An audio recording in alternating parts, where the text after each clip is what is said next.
Ang atin pong pag-aaral ngayon, part 5 na po ito sa ating Tenets of Faith lesson. Ang ating tatalakayin ay dalawa sa mga pangunahing paniniwala sa loob ng ating kalipunan patungkol sa hapunan ng Panginoon at ang kanyang muling pagbabalik o yung muling pagbabalik ng Panginoon. Ang version po na Biblia na ating gagamitin sa Tagalog po ay ang Bagong ang Biblia at sa English ay New King James Version. Tayo po ay naniniwala sa katotohanan nito ayon sa Biblia. Ito yung dalawa na kasama sa primary principle o foundation of faith natin sa loob ng ating kalipunan. Pag-aralan po natin, ano ba yung kahalagahan nito at ano ba yung kahulugan nito sa ating buhay ngayon. Una, tayo ay nananampalataya sa hapunan ng Panginoon. Tinatawag din po natin itong Santa Cena. At kadalasan po, sinasagawa natin ito isang beses sa isang buwan, tuwing last Sunday of the month. Sabay-sabay na isinasagawa yan ang bawat lokal. Sabay-sabay sa pagdiriwang sa gawaing ito. And ang hapunan ng Panginoon, isa po ito sa iniwanang tagubilin ng Panginoong Hesus para sa lahat ng mga sumasampalataya sa Kanya. Basahin po natin ang sulat ni Apostol Pablo sa mga taga-Korinto sa 1 Corinthians chapter 11, verse 23 hanggang 24. Sapagkat tinanggap ko sa Panginoon ang ibinigay ko naman sa inyo, na ang Panginoong Hesus ng gabing siya'y ipagkanulo ay dumampot ng tinapay, at nang siya'y makapagpasalamat, ito ay kanyang pinagputol-putol at sinabi, ito'y aking katawan na pinagputol-putol para sa inyo. Gawin ninyo ito sa pag-alaala sa akin. Do this in remembrance of me, sabi ng Panginoong Hesus. Ang tinapay po, ang sinasagisag niyan, katawan ng ating Panginoong Hesukristo. Sa kasunod na verse, sa gayon ding paraan ay kinuha niya ang kopa pagkatapos maghapunan na sinasabi, ang kopang ito'y siyang bagong tipan sa aking dugo. Gawin ninyo ito tuwing kayo iinom nito sa pag-aalaala sa akin. In remembrance of me. Dito naman po yung kopa, yung bagong tipan ng dugo ni Jesus. Sa gawaing ito, katulad ng ginawa mismo ng Panginoong Jesus at ng kanyang mga alagad, na isinagawa din ni Apostol Pablo sa panahon nila, isinasagawa din po natin bilang paghahayag ng ating pananampalataya sa Panginoon at pagsunod sa kanyang tagubilin na siya po ay ating alalahanin. Kaya nagsasagawa po tayo ng hapunan ng Panginoon bilang pag-alaala natin sa ginawang sakripisyo ng ating Panginoong Hesus para sa ating kaligtasan. Kaya tayo nga po dito, gawin ito sa pag-alaala kay Hesus. At sa pagsasagawa po ng hapunan ng Panginoon, dapat hindi lang natin maisagawa. No? Meron tayong kinakailangang tamang paghahanda. Hindi natin ito ginagawa para magawa lamang. Kailangan, handa tayo sa pakikibahagi sa gawain ito. Hinihimok tayo na maisagawa at makibahagi sa gawain ito. Pero, kailangan po, handa tayo sa pakikibahagi. Basahin po natin yung verse 28. Siyasatin ninyo ang inyong sarili at saka kumain ng tinapay at uminom sa kopa. No? At saka kumain ng tinapay at uminom sa kopa. Hinihikaya tayo na magsagawa at makibahagi sa gawain ito. Pero kailangan po handa yung ating sarili. Ang ibig sabihin po kasi ng siyasatin or examine, suriin natin yung ating mga sarili. Magkaroon tayo ng kahandaan sa pakikibahagi. Yung hapunan po ng Panginoon, hindi siya nakasanayan lang, hindi siya nakaugalian lang natin na isang ritual, isang tradisyon lamang.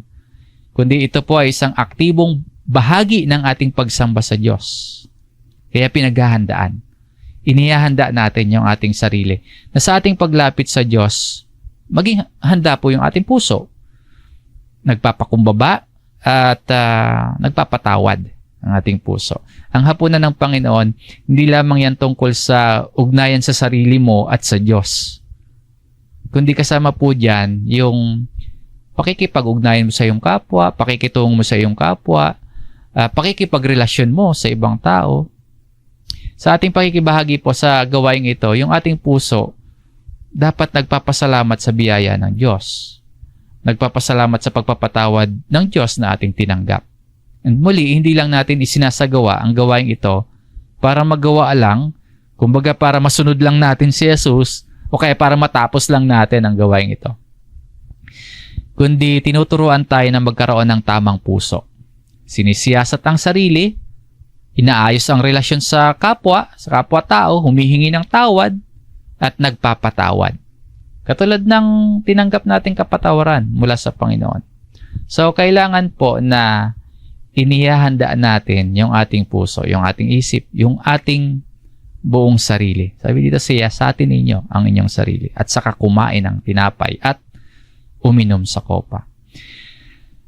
And bukod po sa pagkakaroon ng tamang paghahanda ng ating mga sarili, kailangan din po meron tayong biblikal at tamang tinapay at tamang inumin sa hapunan ng Panginoon. Kasi ayon nga sa talatang ito, matapos suriin yung ating sarili ay kumain ng tinapay at uminom sa kopa. Yung tamang tinapay at saka yung tamang inumin sa hapunan na ito ng Panginoon, merong praktikal na pakahulugan yan.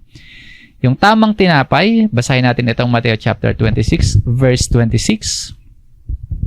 Habang sila'y kumakain, ay dumampot si Jesus ng tinapay. Binasbasan niya ito at pinagputol-putol at ibinigay sa mga alagad at sinabi, "Kumuha kayo, kainin ninyo, ito ang aking katawan." Sa huling hapunan ng Panginoon kasama itong kanyang mga alagad, ginamit ni Jesus yung tinapay bilang simbolo ng kanyang katawan ng ating Panginoong Jesus na mababayubay sa krus para akuin yung parusa na nararapat para sa atin. Anong uri ng tinapay yung ginamit dito? Tinapay na walang pampaalsa o kaya tinapay na walang libadura, unleavened bread. Sa konteksto po ng hapunan ng Panginoon, si Jesus po at yung kanyang mga alagad nasa Paskwa o Passover noong panahong ito. Sa pista o okasyong ito, yung tinapay na ginagamit dyan ay unleavened, na walang pampaalsa, walang libadura. So yung tinapay na dinampot dito ng Panginoon, tinapay na binasbasan niya, yung tinapay na pinagputol-putol at ibinigay sa mga alagad, tinapay yan na walang pampaalsa. Bilang sagisag po ng dalisay, yung walang bahid na karumihan, walang dungis na katawan ni Kristo, yun ang sagisag ng tinapay na ginamit diyan. Kasi po, yung libadura sa Biblia, madalas na sumisimbolo yan sa kasalanan. Yung libadura, madalas na sumisimbolo sa katiwalian. So, yung tinapay na walang libadura, ibig sabihin, tinapay na walang dungis, walang bahid. Yan yung katawan ng ating Panginoong Hesus. Kaya bilang sa ating pagsunod, at ayon sa Biblia, na hapunan ng Panginoon, yung tamang tinapay, dapat walang libadura. Bilang sagisag ng kabanalan, at sagisag po ng dalisay na sakripisyo ng katawan ng ating Panginoong Hesus. So, sa atin po, ginagamit natin din unleavened bread. Tinapay na walang libadura, walang pampaalsa. Kadalasan po, homemade o kaya gawa ng mga kapatid itong tinapay. Buo yan na ating ipinapag-pray at pagkatapos sa kapuputol-putulin para ibigay sa lahat. So, yan po yung tamang tinapay. Sa inumin naman po, basahin natin itong verse 27 hanggang 28. At kumuha siya ng isang saro at nang makapagpasalamat ay ibinigay sa kanila na nagsasabi, "Uminom kayong lahat nito, sapagkat ito ang aking dugo ng tipan na nabubuhos dahil sa marami sa ikapagpapatawad ng mga kasalanan." Ang Panginoong Hesus gumamit ng inumin mula sa bunga ng ubas o katas ng ubas. Mababasa natin yan sa kasunod na verse, sa verse 29, o kaya sa tala ni Marcos sa chapter 14, sa verse 25. Sa panahon pong ito, nung isinagawa nila ng Panginoong Hesus at ang kanyang mga alagad yung huling hapunan, ang karaniwang inumin nila sa lugar at sa panahon na yan, inumin mula sa ubas. Maaring alak o kaya wine o kaya maaari ding purong katas ng ubas. Kaya yung posible na yung ginamit nila dito ay wine or maaari ding purong katas ng ubas. Kaya sa ating kalipunan po, sa pagdiriwang natin ng hapunan ng Panginoon, ang ibang lokal o ang ibang mga local church natin dito sa loob ng kalipunan, gumagamit ng wine o kaya may gumagamit din po ng katas ng ubas. Alinman sa dalawa, ang mahalaga po mapanatili natin yung simbolismo. Yung inumin dapat nagmumula sa bunga ng ubas. Ito man po ay wine o kaya yan man ay katas ng ubas. Sa pagkakaroon po ng tamang tinapay at tamang inumin, hindi ibig sabihin nun na literal na nagiging katawan at literal na nagiging dugo ni Jesus yung pinagsasaluhan at tinatanggap natin. Hindi po ganun yung ibig sabihin. Literally, na yung tinatanggap natin, yung pinagsasalusaluhan natin ay nagiging katawan at dugo ni Jesus. Yung tinapay po at saka yung inumin, sagisag lamang ng katawan at dugo ni Jesus. Ang kailangan nating tandaan, higit sa anyo ng tinapay, higit sa anyo ng inumin, mahalaga po yung puso at mahalaga po yung pananampalataya natin sa pakikibahagi sa hapunan ng Panginoon o itong Santa Cena. Ang tamang tinapay, unleavened bread, at yung tamang inumin mula sa bunga ng ubas. Sumisimbolo po yan sa katawan at dugo ng ating Panginoong Hesukristo.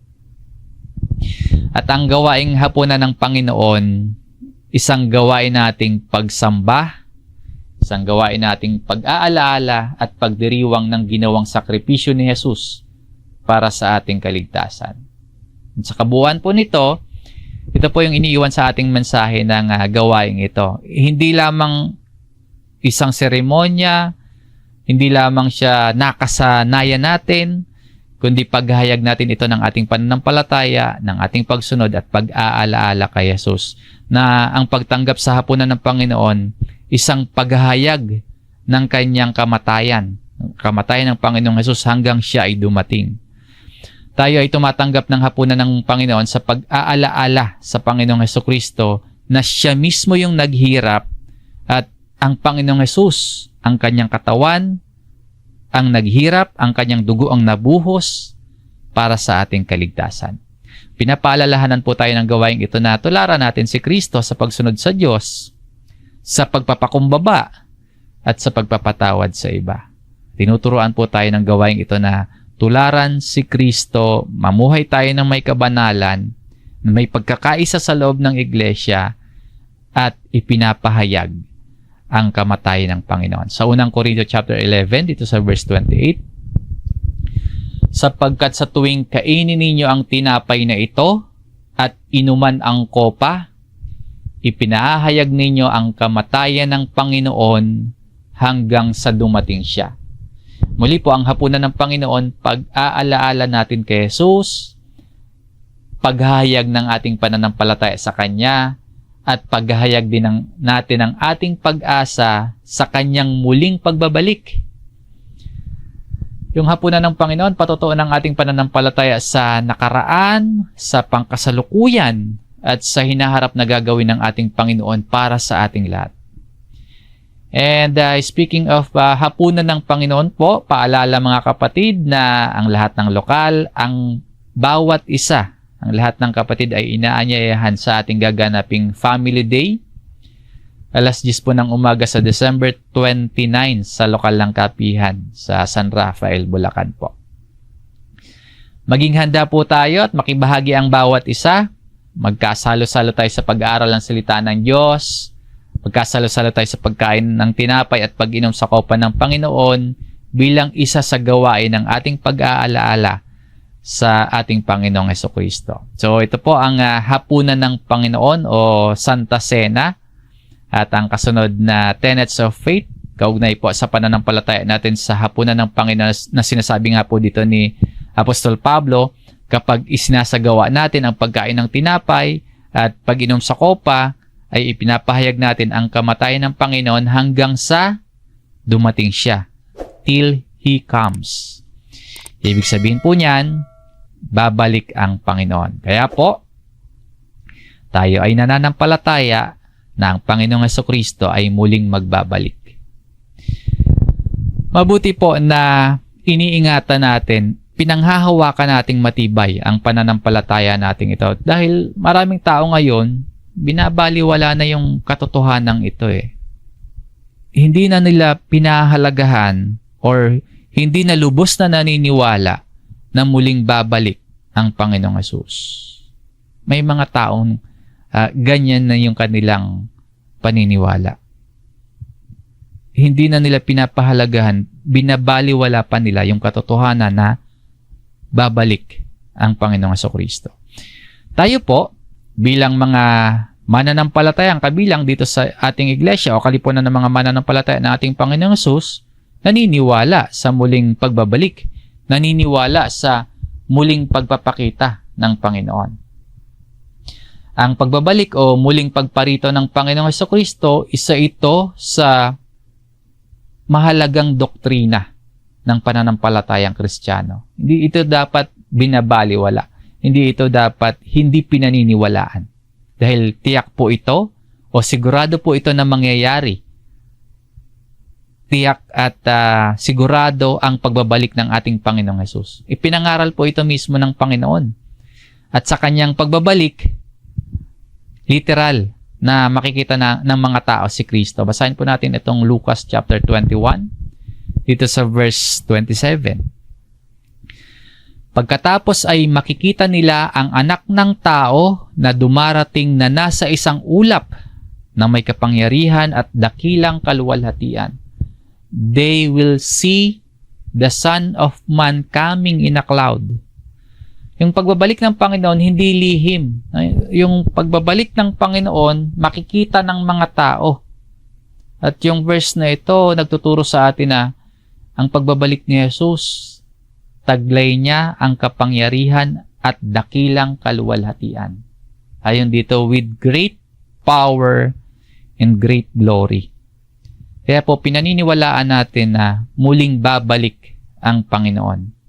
At ang pagbabalik ng Panginoon, pinatototohanan din po ito ng mga anghel o yung dalawang lalaki na nakaputi na biglang lumitaw sa harap ng mga mananampalataya na nakasaksi kung paanong umakyat sa langit si Jesus.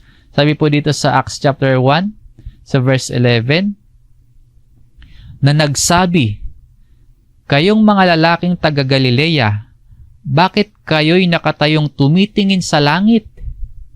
Itong si Jesus na dinala sa langit mula sa inyo ay darating na gaya rin ng inyong nakitang pagpunta niya sa langit." Kung paano nila literally nakita na umakyat sa langit si Jesus, ganon din daw po yung muling pagparito ng Panginoon. So, darating ang Panginoon, babalik ang Panginoong Jesus.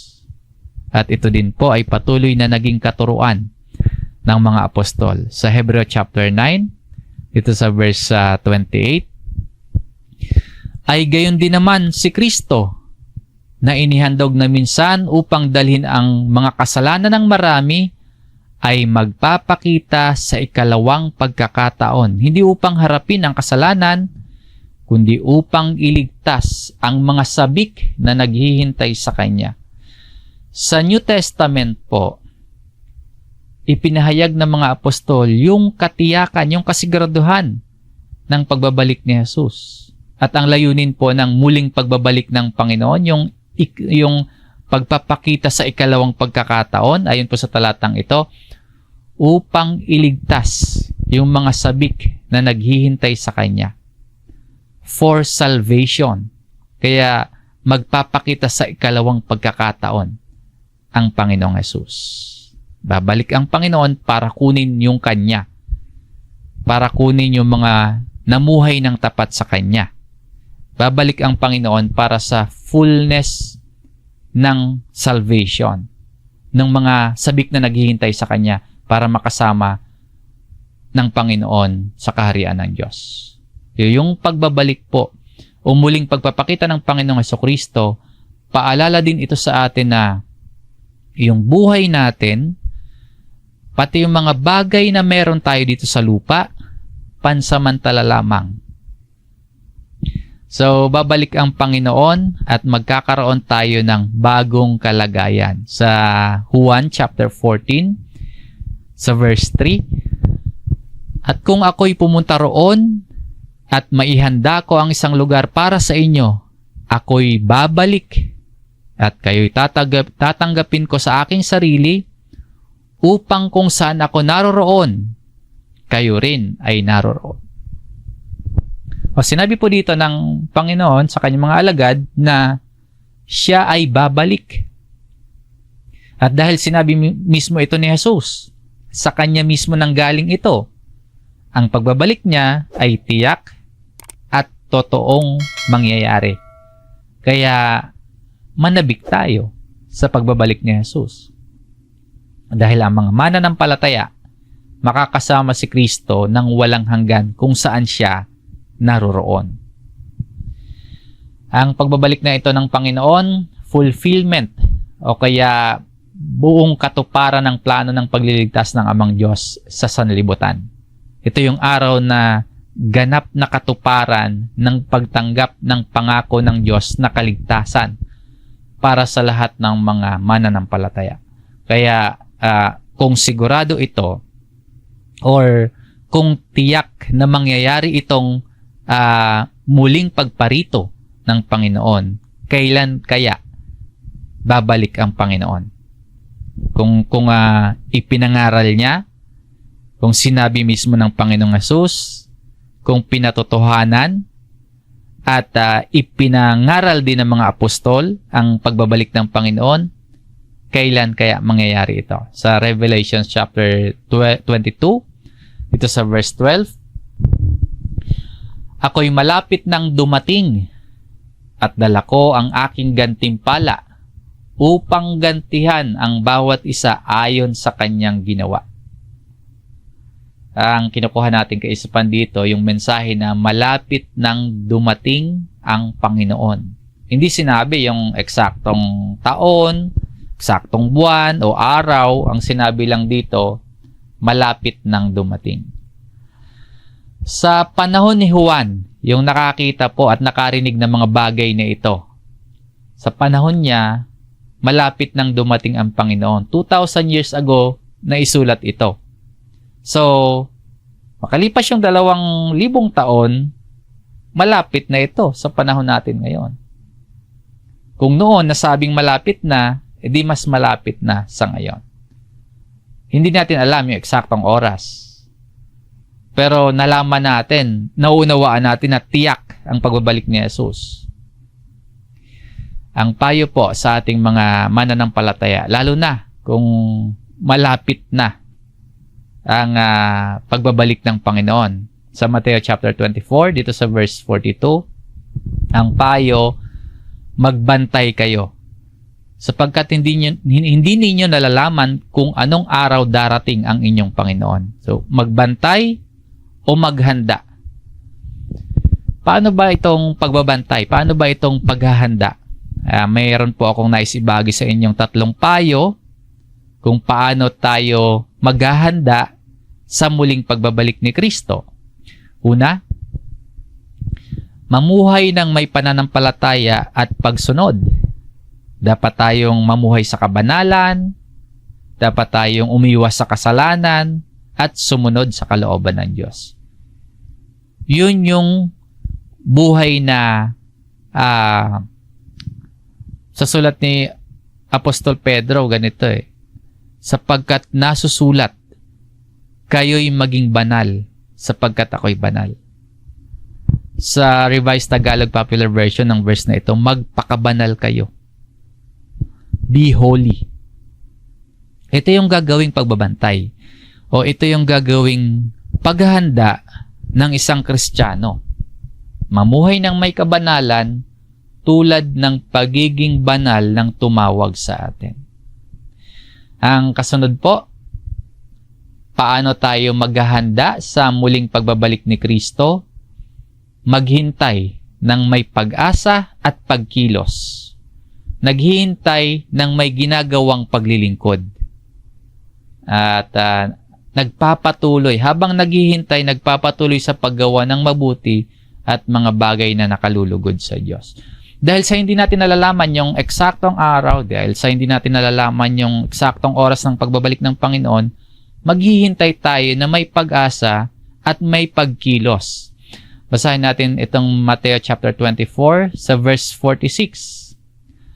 Mapalad ang alipin na kung dumating ang kanyang Panginoon ay maratnan siyang gayon ang kanyang ginagawa. No, blessed is that servant.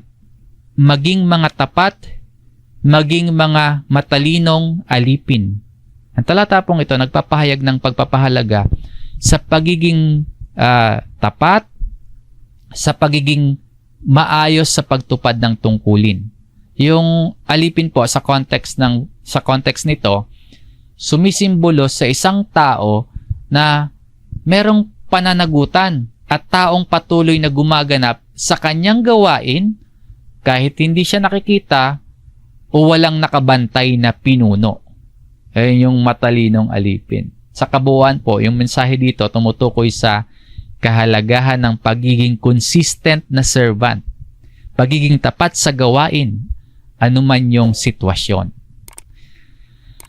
At sa ikatlo po, paano tayo maghahanda sa muling pagbabalik ni Kristo? Ibahagi ang Ebanghelyo.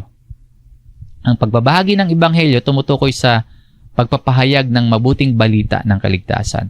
Tayo na tumanggap ng Ebanghelyo, ibig sabihin po, tayo na umaamin, tayo ay mga makasalanan, tayo na tinatanggap ang ginawang sakripisyo ni Jesus, tayo na mga sumasampalataya sa Panginoon, tayo po na may pagsisikap na mamuhay, na may pagsunod, tayo ay tumanggap ng Ebanghelyo.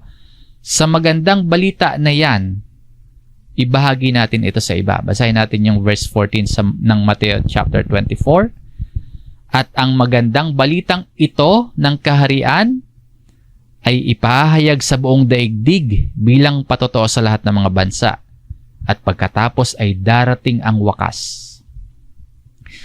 Ang paghahanda o pagbabantay po natin hindi lamang para sa ating sarili, kundi dapat din nating ibahagi yung mabuting balita sa iba na sila man po malaman nila yung gospel at magbalik loob sila sa Diyos. Yung pagbabahagi ng Ebanghelyo, isang paanyaya sa ating lahat na tanggapin si Jesus bilang tagapagligtas, na maniwala tayo sa kanyang sakripisyo at mamuhay tayo sa araw-araw taglay ang pananampalataya sa Panginoon. So ito po yung ilan sa maaari nating gawing paghahanda o pagbabantay habang naghihintay sa pagbabalik ng Panginoon. Una, mamuhay ng may pananampalataya at pagsunod. Kalawa, maghintay ng may pag-asa at pagkilos. At sa ikatlo, ibahagi ang Ebanghelyo. Ang pagbabalik ng Panginoon nagbibigay ng pag-asa sa atin sa gitna po ng mga pagsubok, sa gitna ng hirap ng buhay. Alam natin na darating ang araw na ganap na katuparan ng kanyang pangako. Darating yung araw ng ganap nating pagtanggap ng katuparan ng pangako sa atin ng Diyos.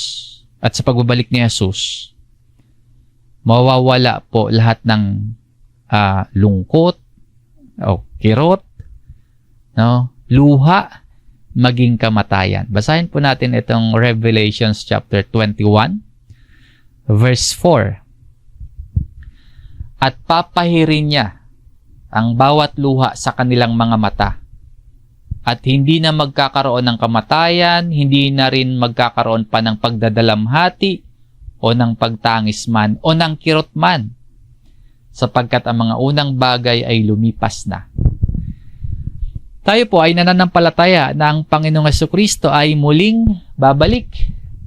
Ang kanyang pagbabalik ay naunawaan natin sa mga talatang ating binasa, tiyak at totoo. At nawa ang katotohanan ito ay magbigay sa atin ng lakas para mamuhay ng may pananampalataya. Para mamuhay tayo sa araw-araw na may pag-asa at may pagsunod sa kalooban ng Diyos. Na habang hinihintay natin ang Panginoon, sana makita sa ating buhay yung pagbabago, makita sa atin yung kabanalan, yung pagmamahal at pagsunod sa Diyos. At makita din sa atin maging yung malasakit at pagtulong sa ating kapwa at pagpapaabot sa kanila ng mabuting balita ng kaligtasan. Sa pagsusuri po natin sa ating mga sarili, sa pagkaunawa at paniniwala natin sa muling pagbabalik ni Jesus, kapag chinek natin yung ating sarili, handa na ba tayo sa muling pagbabalik ni Kristo? Kapag sinuri natin yung ating sarili, paano ba natin maipapakita yung pananampalataya natin sa Panginoon habang hinihintay natin ang kanyang pagbabalik? Bilang mga mananampalataya, tayo ay pinapaalalahanan na maghanda, magbantay, at mamuhay ng may kabanalan habang hinihintay ang araw ng muling pagbabalik ni Jesus. At ang muling pagparito ng Panginoon, ang kanyang pagbabalik hindi dapat katakutan, kundi dapat asahan ng may pananabik, asahan ng may kagalakan at may pag-asa. Sinasabi nga po dito, at papahirin niya ang bawat luha sa kanilang mga mata. At hindi na magkakaroon ng kamatayan, hindi na rin magkakaroon pa ng pagdadalamhati o ng pagtangis man, o ng kirot man, sapagkat ang mga unang bagay ay lumipas na. Sa pagyakap natin sa katotohanan ito, naway manatili tayo na tapat sa ating pananampalataya sa Diyos. Ang hapunan po ng Panginoon, isang gawaing pagsamba at pag-aalaala sa ginawang sakripisyo ni Jesus para sa atin. Hinihingan po tayo ng tamang paghahanda, pagsusuri sa ating sarili, paghingi ng tawad, at pagpapatawad. Pinapaalalahanan tayo ng kahalagahan ng pagkakaisa sa loob ng iglesia. Pagkakaisa sa gawain. May mabuting relasyon bilang magkakapatid sa Panginoon. Namumuhay sa kabanalan at pagpapasalamat sa Diyos. At ang muling pagbabalik ng Panginoong Hesus, isa po yung sigurado, literal, makikita, tiyak, at makapangyarihang kaganapan na magdadala ng kaligtasan sa mga tapat at nananatili sa pananampalataya. At nabasa natin kanina, mga nasasabik sa pagbabalik ng Panginoon. Bagamat hindi natin alam yung eksaktong panahon o oras, tinuturuan tayo, pinapaalalahanan tayo na magbantay at maghanda. Yung paghahanda po, nangangahulugan ng pamumuhay ng may kabanalan. Aktibong paglilingkod at pagbabahagi ng Ebanghelyo. Ang pagbabalik ni Jesus, nagdadala ng pag-asa na mawawala yung luha, mawawala yung sakit, mawawala yung kamatayan. Habang tayo po ay naghihintay, tayo po ay manatiling tapat. Nagsisikap mamuhay ng may kabanalan at nagpapahayag ng mabuting balita patungo sa maraming tao, patungo sa iba. Yung ating pananampalataya sa hapunan ng Panginoon at sa kanyang pagbabalik, magbigay ng lakas at inspirasyon na mamuhay tayo at sumunod kay Kristo sa araw-araw. Maging handa po tayo sa kanyang pagbabalik at patuloy na ipamuhay at ipahayag ang pag-ibig at ang kaligtasang hatid ng ating Panginoong Hesus. Hanggang dito po ang ating aralin mga kapatid. Maraming salamat po sa inyong pakikinig. Sumainyo po ang biyaya ng salita ng Diyos.